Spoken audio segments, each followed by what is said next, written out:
Hi everyone, my name is Brian Allen. I'm the Studio School and Education Galleries Coordinator here at the Figge Art Museum, which is located in Davenport, Iowa, which is why you can see my breath. So, welcome. I am looking forward to talking to you about our collaboration with the Creative Arts Academy. The Figge Art Museum is located in Davenport, Iowa, which is between Chicago and Des Moines. So we are the premier art location here for exhibits and education, and we have one of the best collections of art in the Midwest. Come on in, follow me.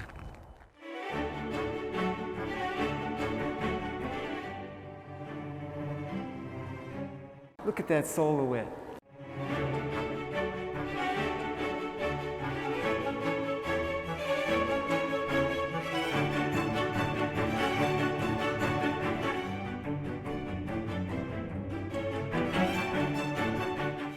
All right, we've reached the second floor of the Figge Art Museum.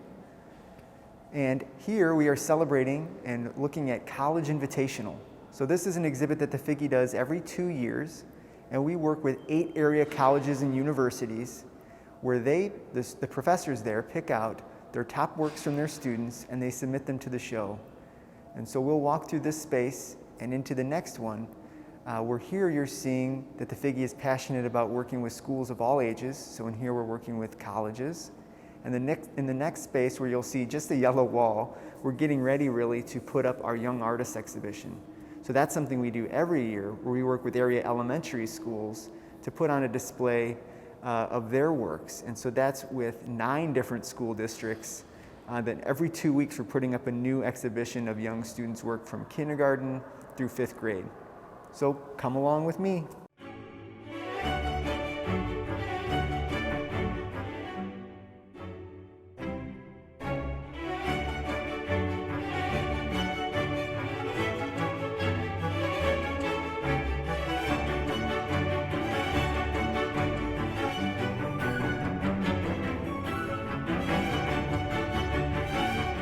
So we are now in Studio 1. We number our studios at the Figge because we have 4 of them. Mostly they're used for classes, so adult classes, children's classes. In the case of Studio 1, what we've done is we've created a hybrid space. It's like not quite a studio, not quite a gallery. It acts as like a magnifying glass. So typically what we do is we go and we look at exhibits that are happening in the museum, and then we take one part of it, one artist, one concept, and we kind of try to blow it up or look at it in more detail in this space using hands-on activities that are family-friendly. It's a little bit older of a space, so we have another hands-on space that's for any ages 0 to 99. It's not like little infants and toddlers aren't welcome in this space, but it's just that the activities are geared for just a little bit older, so maybe like later elementary onward. And what we've done with the Creative Arts Academy is partnered over the last 3 years. So 3 exhibitions. This year will be the 4th, although it can't be in this space. So you're looking at this space, and it's kind of sad. So this is our COVID kind of Studio 1. We're using it as a break room. We're using it for storing some of our furniture and stuff like that. It's not what it was. And so anyway, so this space, what we've used it for with the Creative Arts Academy is to collaborate with them, to come up with the idea or the concept, but then have the students drive how that will look and how visitors will both interact with the material, but also the hands-on component too. What will they do?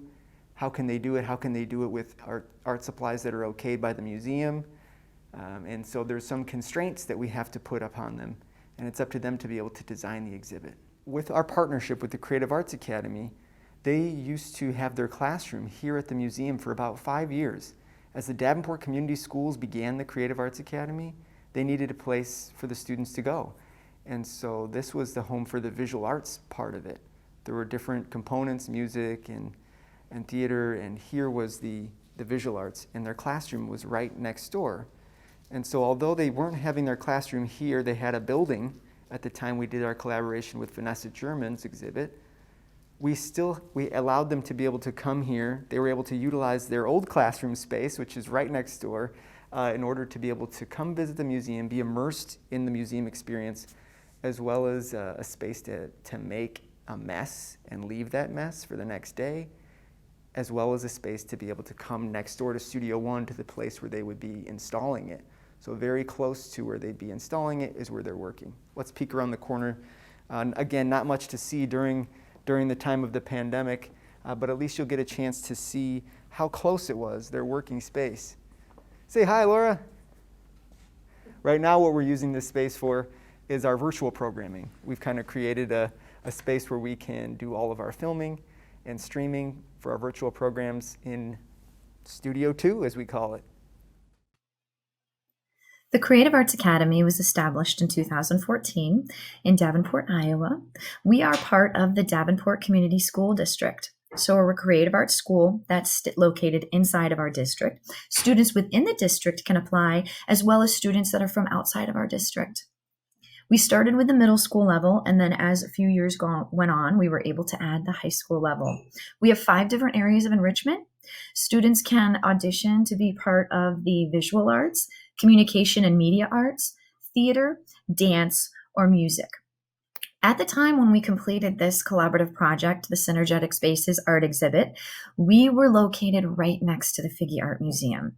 Due to budget cuts, we've lost that building, and now we're still a school, but we have moved in with our local middle school in our district. So we are housed on the top floor of our middle school. The first time that we worked with the Creative Arts Academy to collaborate on an installation was here. And the one you're looking at, this is with Students Rebuild. So they're a nonprofit organization. They're with Bezos Family Foundation, and they do something really cool. They have a challenge every year, and that challenge is for young people, for students to make something artistic. And it has to do with their global issue at the time. And those things get counted. And as, say, 50 cents for one thing or $2 for something, and then they count them up and it accumulates to a significant amount of money that they're able to then get from their funders to deliver to whatever global issue they're tackling. So this one we worked on with Creative Arts Academy, and it was student driven. And as we'll see with this installation, we had some things happen with the one we're going to explore with Vanessa German, where we had certain parameters and the students worked within those parameters. But the Creative Arts Academy students, they planned the mirror in the back of the room, that mirror room. They planned the map on the floor to ceiling installation of portraits. So this is something really cool that we discovered we could work together and have students plan what these exhibits would look like.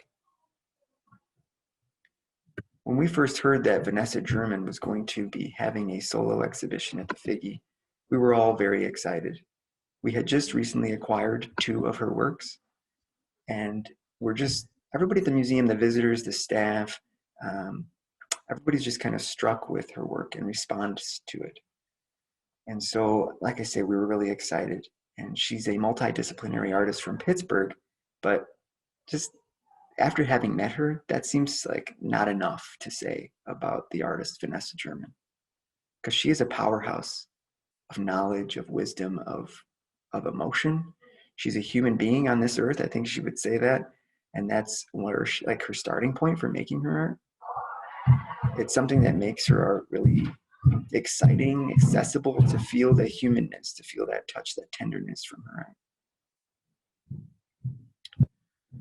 So she's coming from Pittsburgh. She's an artist. And here's some words that she has to say. I'm an artist. I never stop. There's no on-off switch. I take it with me everywhere. I used to believe that artists were just like other people. I have not found that to be the case. Being an artist is my being. Let's think a minute about what she was inspired by for her art. I mean, if I say Washington crossing the Delaware, what comes to mind? I bet it's this painting. Yeah, most Americans are going to think of that Emanuel Lutz painting depicting a heroic Washington standing in a small, crowded boat, thrusting forward through icy water.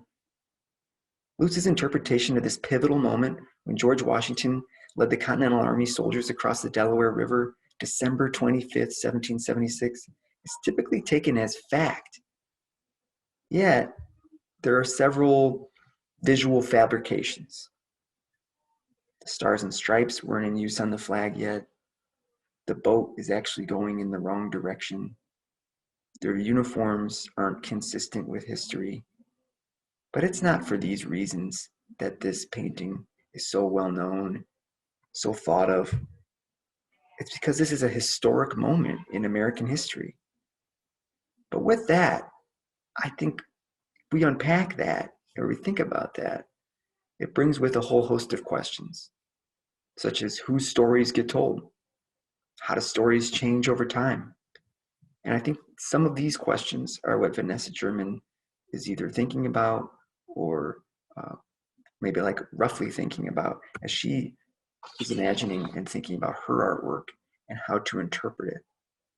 So I'm going to read to you now some words that our curatorial department wrote about Vanessa German's artwork. Miracles and Glory Abound draws from both the visual and emotional concept of the iconic Lutz painting. German's sculptures, which she terms power figures because of the spiritual and ritualistic process of their creation, work together to create an interpretation, continuation, and disruption of the artistic canon. In German's rendering of the historic moment, her protagonist is cast as Lakeisha Washington, who guides the unsteady boat through the day aware, while she cradles a child in her arms. In Lutz's version, George Washington holds a monocular. Both are looking towards the future and what lies ahead. Their flag, held securely by the second mate, is upside down, which can be interpreted as the maritime signal of distress or as an act of protest. Are the boat's passengers escaping from somewhere, or are they seeking a new beginning? Will they find a better place? This installation explores the complicated, nuanced history of the United States and how that history relates to our current suffering and the echoes of violence, hate, and materialism that we witness daily in the news. The artist had questions, when she began her installation, including a lot of needs. What art needs to be made right now? She was interested in the past, the present, the future. How do we get to where we are? What are the possibilities of what lies ahead? MAGA, as we all know of it as meaning Make America Great Again, is transformed by Vanessa German to become Miracles and Glory Abound. Miracles and Glory Abound. So she transformed it from a situation of what is not to a situation of gratitude for what is all around. Miracles and Glory Abound was on view at the Figge Art Museum from May 11th to September 1st, 2019. But how do we interpret Vanessa German's installation, the grandiosity of it all, in a hands-on family space like this? I'm showing you a picture of a past installation in our Studio One when we had a scrimmage exhibition up. You see that there are tables with art activities, some wall panels, a video in the back, all supplemental materials, books to aid in learning, but also a lot of hands-on creation. Well, how do we approach this space with the tenderness and thoughtfulness that her work deserves?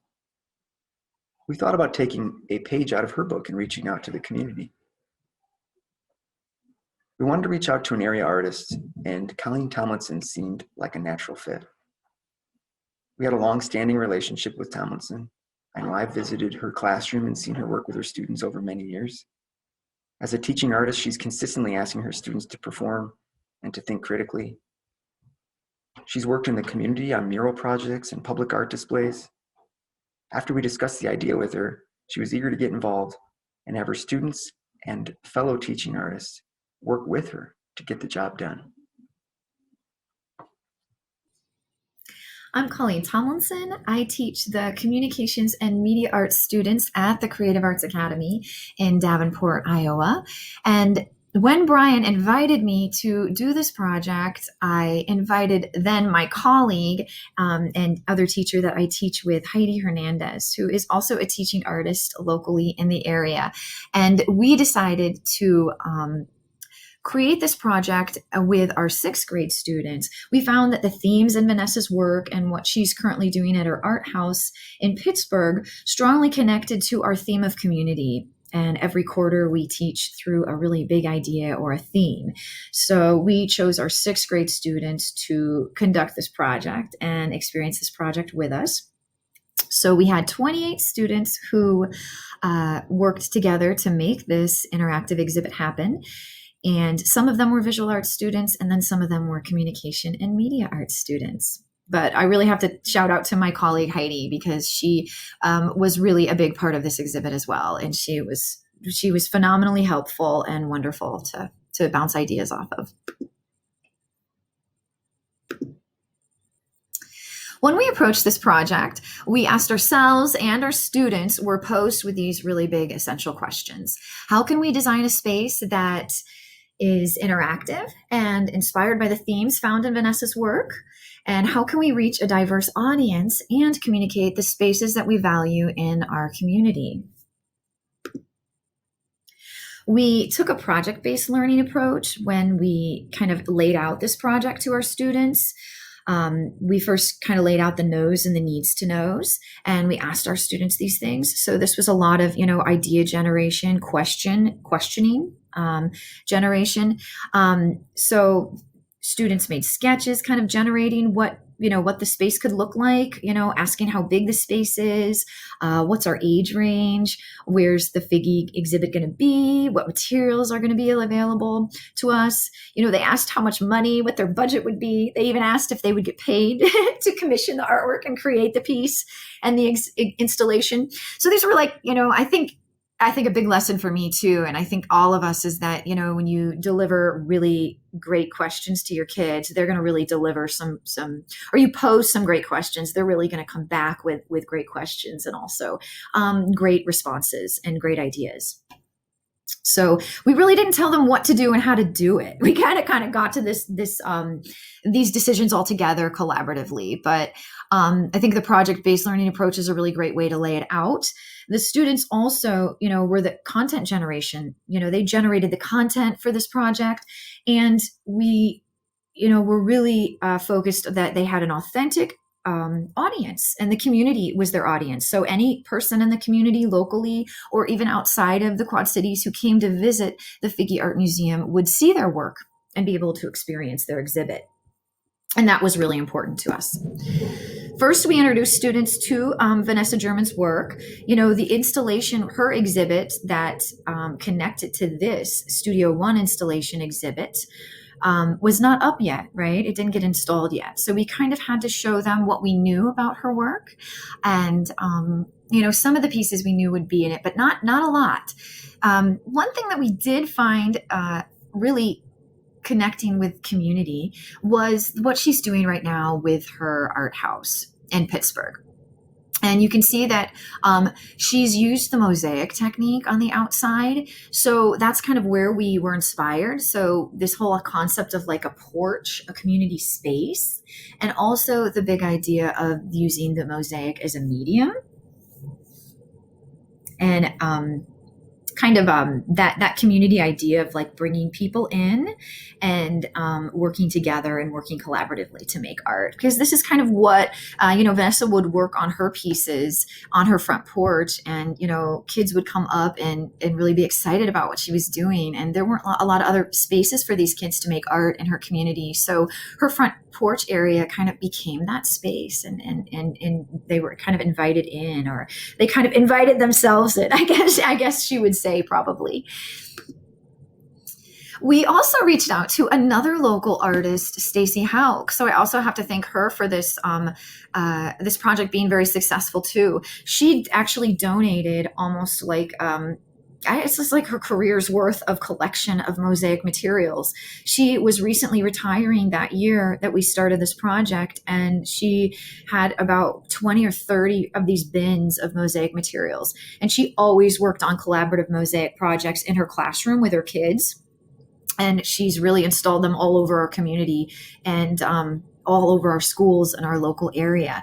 So she came and visited our classroom. We invited her in. She showed our students, the work that she's done with her kids and herself, kind of how to approach the mosaic making process.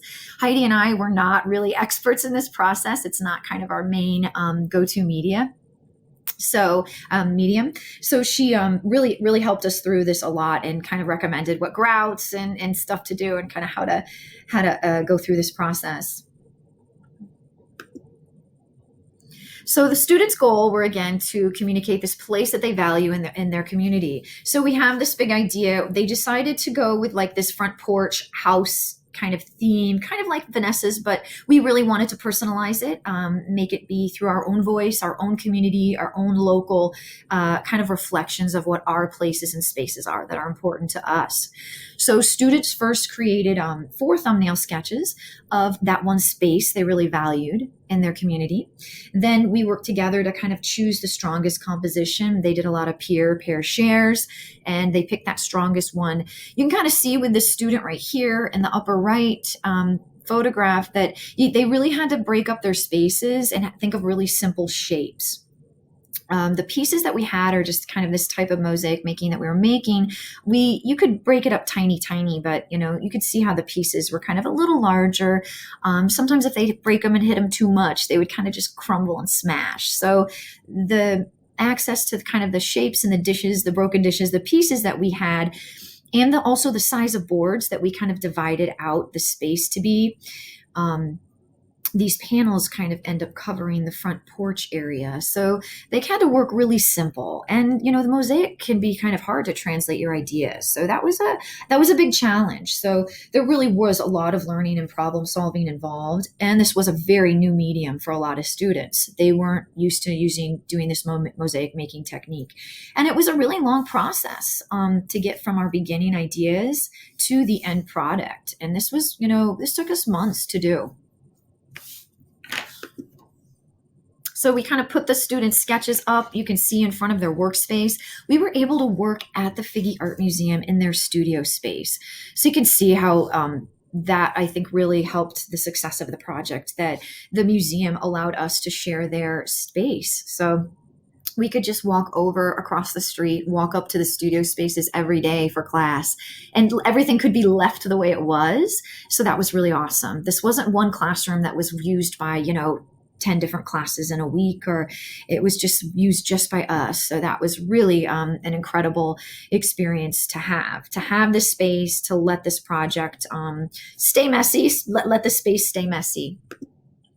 You can see here students are breaking up their mosaic pieces and getting them to smaller sizes. So there's a lot of questions they had to ask themselves. What color do I need? How can I create contrast here? How can my idea really be communicated using this type of material? Then they transferred their sketch to these plywood boards. And they also had to lay out their pieces too a lot before they glued the pieces down. But you can see later here, they're starting to glue their pieces down. We really had to be careful. This is a really messy project. So, just using gloves, giving kids safety glasses, kind of, arming them with all those important things they needed to be safe and healthy and successful. We also worked on some large panels too. There were 6 large scale mosaics, and those images came from student designs. So Heidi and I both kind of selected some really strong designs to be on the front large panels. And it was really phenomenal to watch students be drawn into different textures and colors to articulate their ideas. It was so awesome. Just watching them pick and search and hunt, it was like they were, digging through buried treasure to find, these little pieces. Oh, this would be great on, this other student's artwork. Oh my gosh, you should use this for your animal. And, they were also collaboratively, they're helping each other and looking out for each other and thinking about, each other's designs as well. And back here, you can see here's a camera. So we had students were also documenting this process as well. So they were taking pictures of themselves making. Some of them were filming. Sometimes students would need a mosaic break, and they would just kind of walk around and film the students working on their projects. Here, students are finishing the final process of creating their mosaics, and these are their individual mosaics that you can see in the photograph. They had to grout the pieces after they laid them out, and then they had to scrub them and clean the grout off to kind of polish them off and buff them.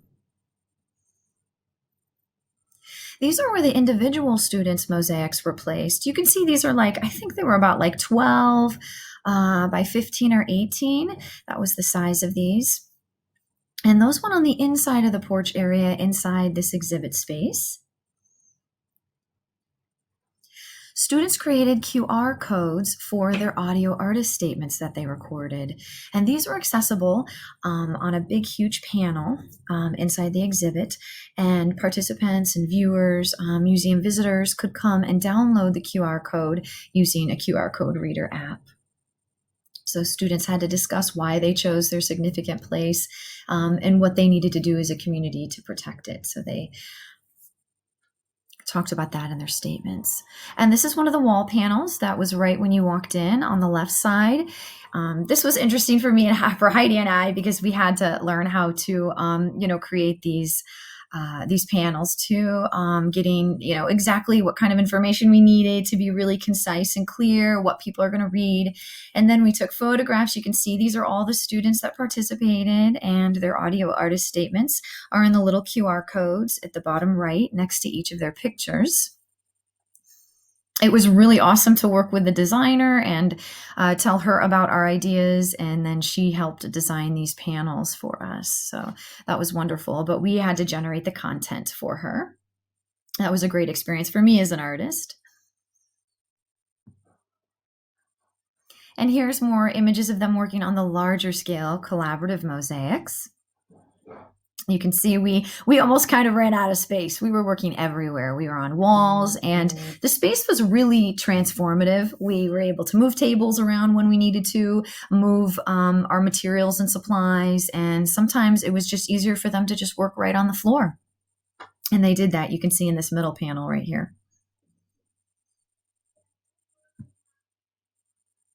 And there's one of the, this is the right side of one of the, and on the front porch. And then on the inside was that previous photo I just showed you of multiple individual mosaic panels. We then did vinyl reproductions of all of the students' mosaics. We needed some more panels you can see on this inside side area. And we also wanted, mosaics can be some of the broken pieces can kind of be dangerous. So we wanted to kind of make sure when people were walking through the house that it was kind of smooth and safe for kids to walk through. We had all ages coming through this exhibit. So that was kind of the doorway. You can see as the mosaic, the vinyl reproductions will lead you right through the middle up into the entrance of the house or the porch. So we reproduced those, and we really wanted to kind of just bring people right in and have them go right into that space too when they came into the exhibit. So here, visitors were led into this art house, and they were asked to participate in this sculptural installation element. And they were asked to think about a space that they value in our community. And they wrote that down on a piece of paper. And then they brought it to this next table here. You can see this is inside the house. They came in, started here with that sign on the far right is the photograph I'm referencing. And they would write down what they thought was important in their community and what they wanted to protect. And then they would fold that up and then wrap it up. And this kind of wrapping technique, I really owe this to my colleague, Heidi Hernandez, the other artist that worked with me on this, because she was really drawn to this idea of this technique that Vanessa uses a lot in our work, this wrapping, and she kind of talked about it being this, this idea of wrapping something up and protecting it and rolling it up. To kind of preserve it almost in a way. So we used this wrapping technique, and I'll show you how we used it on the actual sculptures as well later in the armatures. But it was really lovely to see the variations of what people wrote and how they decided to hang them. Because we didn't really give too much instruction on how to hang. We just said fold it up and wrap it and hang it. Some people just decided to hang their whatever they wrote. You can see right here, just as in a large sheet. They didn't even wrap it or fold it, but some people started to make origami, or they would wrap it up in all different kinds of things. Some people made 3D little boxes with their writings on the inside.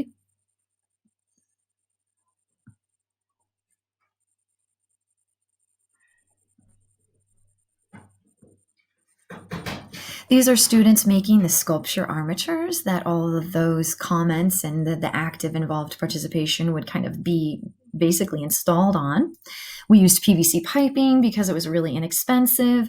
We could cut that on site. And students started to wrap these PVC sculptures, you could see, with like just scrap fabric pieces and yarn. And then we used dowels kind of to make it seem kind of, we wanted to be outdoors. So there's kind of like, we called them trees because they really felt like trees. They looked like trees. They were structured and built kind of like trees and branches. These are the base pieces for the sculptures that are the armatures rest upon these bases here. And they, we had to kind of stack. We decided to use like the foam insulation boards because we needed something really light. We needed to transfer it. We did these in my garage just because we were down to a time crunch, and had to get the project done. Because I was the lead artist, I, took on some of these things on my own too. And we did these at the house. We just were able to cut them pretty easily and kind of like organically just formed them. And I drew them out, and my husband helped me cut these out. Here you can see we painted them this kind of darker blue. This is the same blue that's on the actual top part of the wall hanging mixed media installation here. And then you can see here how people have started to, wrap and add all their different ideas on what they think is important in their community, what they value, and what is worth protecting and what they want to protect. Here I am working on the canvas wall design. I did this independently as an artist. I had to work on this in my studio. We ordered canvas in just one long, huge roll, and I needed 72 feet, and it's 8 feet tall by 72 feet wide. So I was able to work on this in 12-foot sections. You can see here, I wanted it to be, Vanessa talked a lot about the idea of interconnectivity and interconnectedness. And I wanted this to represent that. And also, this collaborative community space was a space we invited people into, and we wanted to connect with other people. So we wanted to kind of continue and carry that idea through this interactive exhibit. So that's what I felt was really important. And that's kind of how I wanted kind of this idea of sky, this feeling of sky. And I needed to be really light. I usually work with a lot of organic shapes and line work. So I kind of decided to do that. So I had to just really paint all of the canvas first. I just kind of decided to think of, that sky color and that type of fade. And then I added the design elements and the line work. I added all that using just paint oil sticks. And I moved through that. And then we actually cut the pieces for the wall once we got on site. So then I transferred this whole roll and just kind of rolled it out at 12 feet at a time, and then rolled it up and then rolled more out and just kind of painted 12 feet at a time and just moved through. Here's my son helping me roll up the piece once it was all finished. And here I am working on the piece.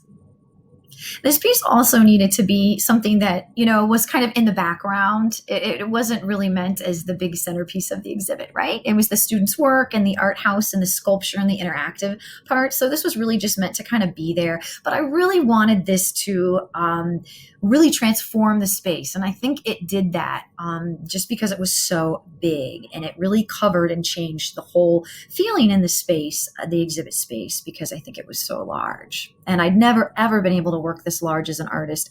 And I just can't tell you how much I enjoyed it. And I made it work. So I really just loved working large scale with this. An interesting thing is the figure also let me keep these pieces so I rolled them up and I brought them back to my studio. And right now I'm actually using them for another piece. So I'm actually painting over on top of them, and they're kind of my background for another series that I'm doing right now. Here you can see they're installed. There's that panel with the QR codes, and then we have kind of two sets of the tree armatures on one side, and then one is on the other. Our students also had to think about how the museum was going to lay out. How was the floor plan going to be? And we kind of set that out, and they thought about their ideas. and how they wanted that set out. I love right here, you can see where people started to even add and move their ideas onto the house. So it kind of became something that people made it become as well. It was a growing space, it was a changing space, and it was really wonderful to see what happened to it and what the community, how the community interpreted and was brought into the space, and how they were able to change that space. Even on the porch, you can see they started stringing things, so you even had to walk under what people thought and people said. And this is right at the door, right when you walk into the space. We used a really light fabric, and we tried to match our colors that were in the side panels of the blue. We wanted this roof, but we wanted it to be really simple and really airy and still have that openness feeling like if you were outside. And I think we were able to do that with the sheer kind of silk transparent fabric that we used. So the students were actually able to meet Vanessa, and this was the probably the most powerful moment, I think, for almost all. I don't know, I could speak for everybody else, but this was a very, very powerful part of the exhibit and this whole process. They had kind of this private meeting with Vanessa where it was just our 28 students, Heidi and I, and Brian and some Figgy staff, and then there was Vanessa. So we walked into Vanessa's Miracles and Glory Abound exhibit, and the kids got to listen to her talk about her exhibit and listen to her work. And then the kids were able to bring her into their space that they created as this kind of complement to her exhibit, and they got to share all about their work, and she listened to them. And that was really powerful.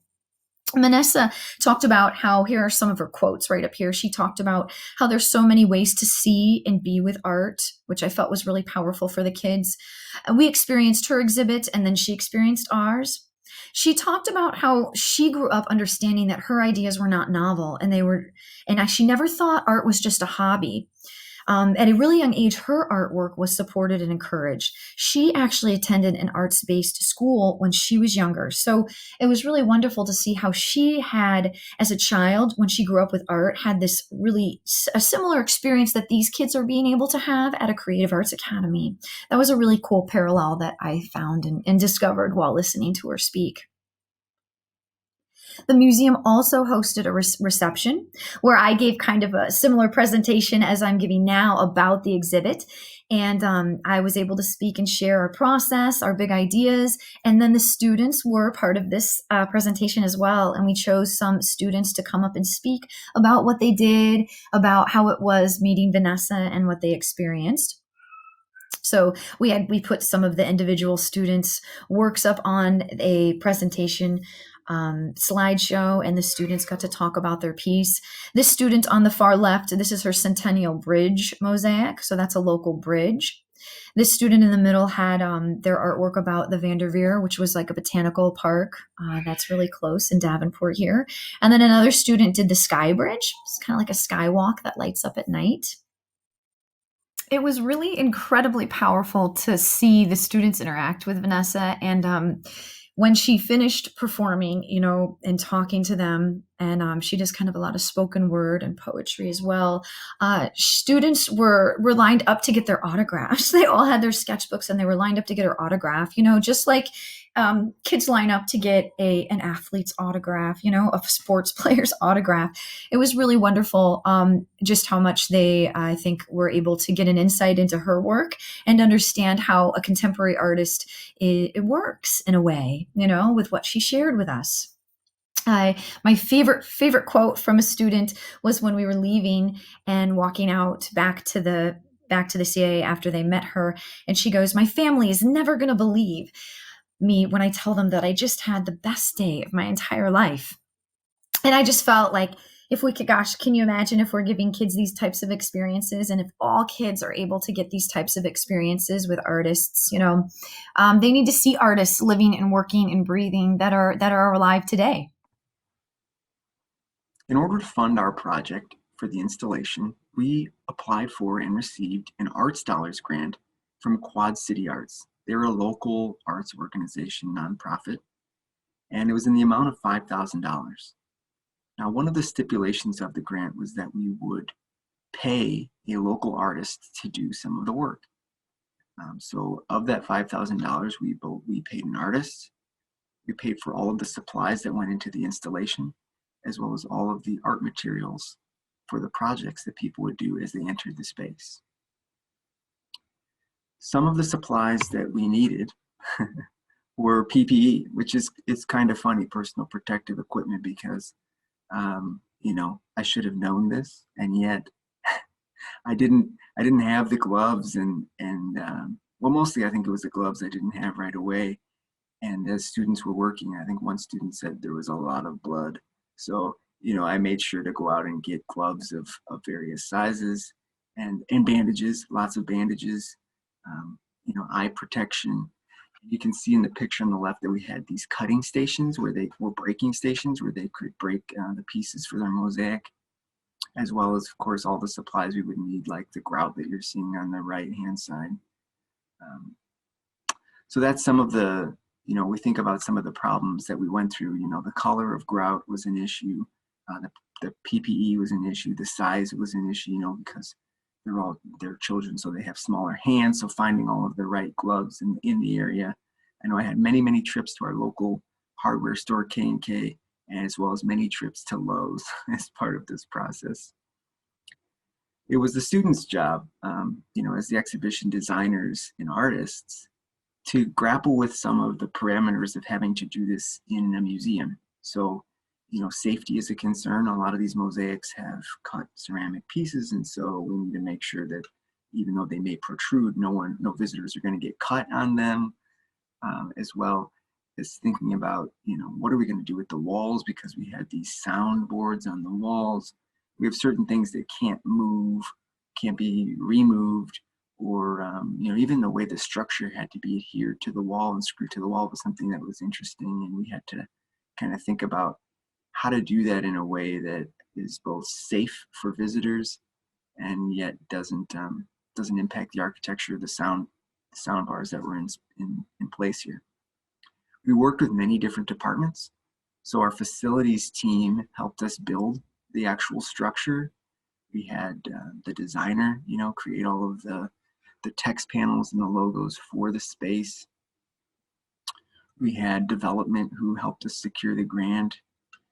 We had curatorial getting us the information about the artist and her intentions and her artistic practice.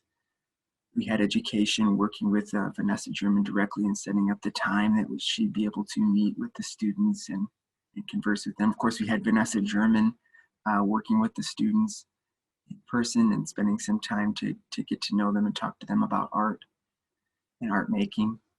We have the teaching artists, Colleen Tomlinson and Heidi Hernandez, and of course the students themselves, which none of this would be possible without them. And these exhibitions that we have been doing with the CAA have proved to be so fruitful for the students.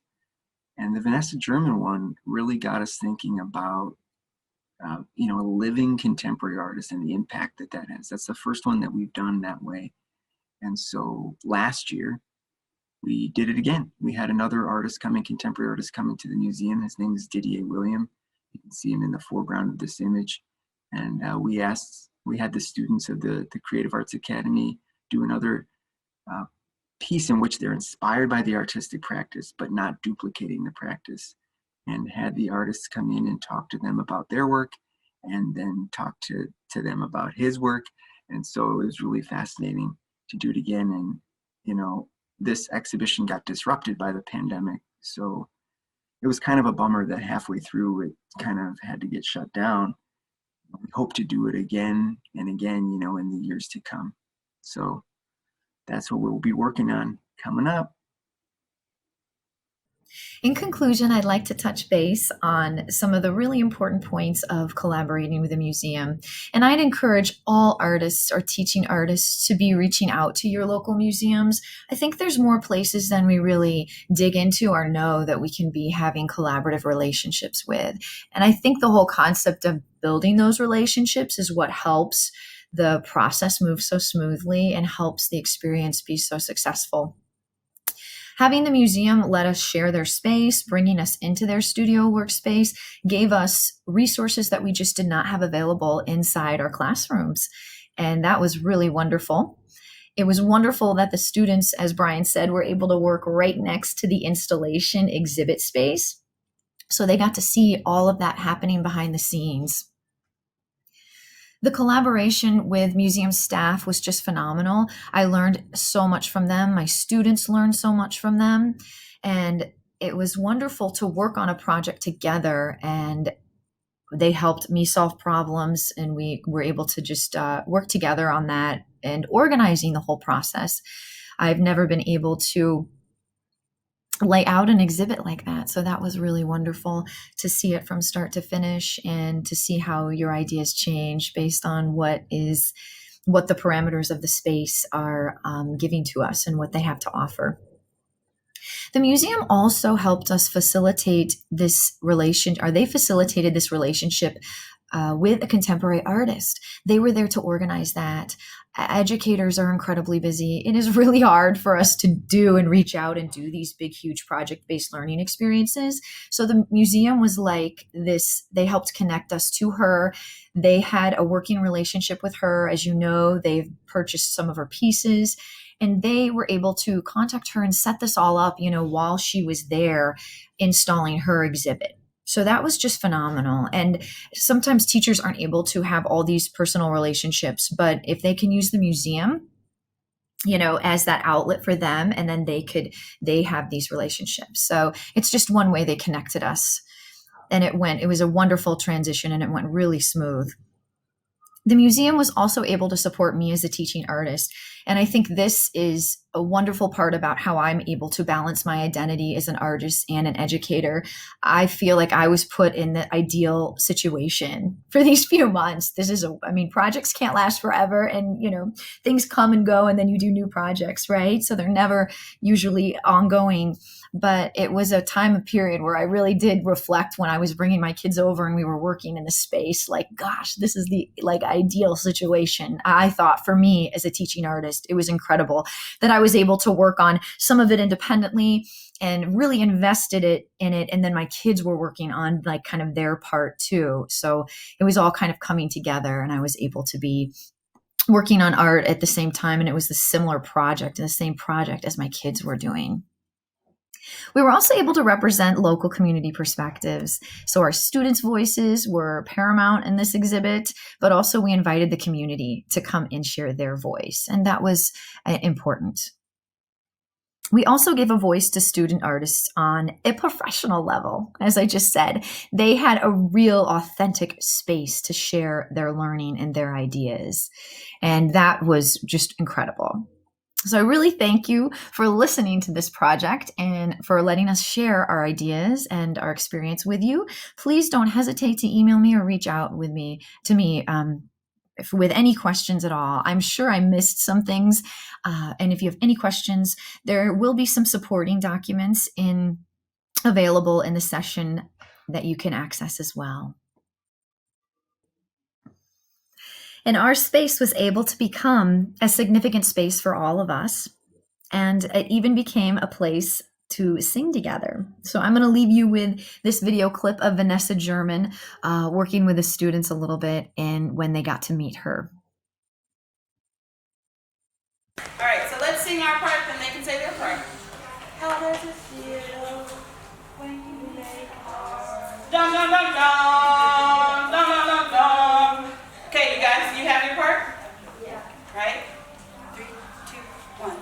How does it feel when you make art? It feels like I am connected to a different world. Okay. And then we'll say again, how does it feel when you make art? And then what's the next phrase? It feels like I might actually be able to do something special. Is that it? So we'll say, how does it feel when you make art? And you say, it feels like I might actually be able to do something special. Let's try it. 3, 2, 1.